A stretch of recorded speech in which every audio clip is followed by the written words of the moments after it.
근데 이제 효율성을 따지다 보면은 그 초등학생부터 계속적으로 선택에 대한 고민을 하는 거죠. 근데 그때는 정말 다양한 고민을 하는 게 맞습니다.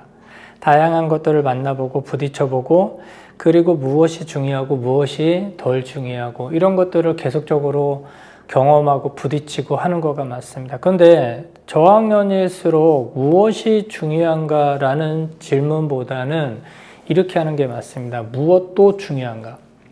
즉 다양성에 대한 관점인 거죠. 그러니까 많이 알면 알수록, 많이 경험하면 경험할수록 본인이 나중에 선택할 수 있는 폭이 넓어지는 겁니다. 이거를 간과하지 않으셨으면 좋겠어요. 그래서 지금 역시 저 같은 경우는 고등학교 때까지도 사실은 이게 필요한 것 같아요. 최대한 많은 것들을 경험하고 생각할 수 있고, 모든 것들에서 적어도 20살 때까지 쓰는 말들, 그때까지 노출되는 지식들, 걔네들을 설명하는 쉬운 말들, 알 것 같은 말들을 모두 고민해보고 찾아보고, 그래서 이것도 중요하네, 실질적으로 얘도 중요하네, 이러한 친구들이 훨씬 더 생각의 폭이 넓어질 수밖에 없습니다. 그리고 그것도 고민한 친구들은 이제 선택할 수가 있습니다. 나중에 이제 어른이 돼서 또는 사회에 나가서 중요한 자리에서 얘도 경험해보고 얘도 경험해봤기 때문에 그런 논리, 그러면은 저는 어쨌든 문해력, 국어라는 문해력의 관점에서 보면은 결국은 소리입니다. 소리. 우리가 이제 하나의 제시문 위에 내용에 가보면 여기에 있는 모든 소리들을 모두 고민하는 습관을 먼저 들여주는 게 맞다라는 거죠. 책을 빠르게 대충 읽는 것보다는 차라리 이 한 문단을 정말 100번, 1000번 읽어보고 여기에서 뽑아낼 수 있는 걸 모두 뽑아낸 친구는 제가 볼 때는 책 그 다음에 빠르게 읽고 그 다음에 정확하게 읽을 수도 있는 사고력이 생긴다는 거죠.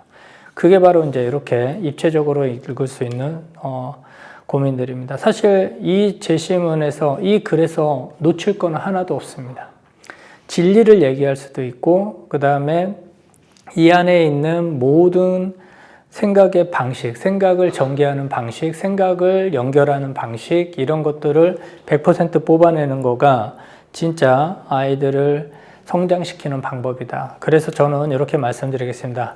무엇도 중요한가를 계속적으로 해서 늘려나가는, 그래야 결국 꼼꼼하게 본다는 거는 우리가 이제 주어진 조건이 100%잖아요. 시험이라는 제시문이 100%가 있을 때 대부분의 아이들은 이렇게 교육을 받습니다. 그 중에 중요한 것만 선택해서, 그거는 이제 선생님의 입장에서는 그 안에서도 중요한 거를 결정할 수 있습니다. 그렇지만 여러분들이 국어 문제를 풀어보고 오답률이 높은 거는 의외로 굉장히 작고 섬세한 부분에서 선택지를 만들어내고 그 작은 부분이 정말 큰 생각을 바꿀 수 있는 중요한 변화, 차이점을 만들어내고, 와, 전혀 다른 말이네.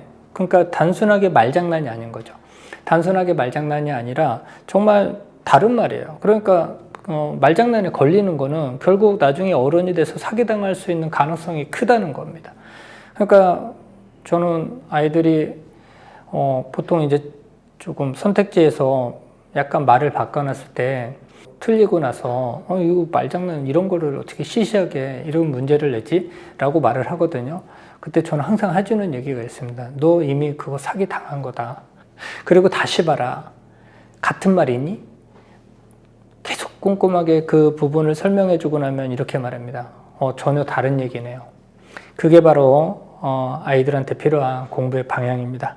그래서 무엇도 중요한가? 이 무엇도에 해당하는 것, 지금 마치 이 도가 보조사잖아요.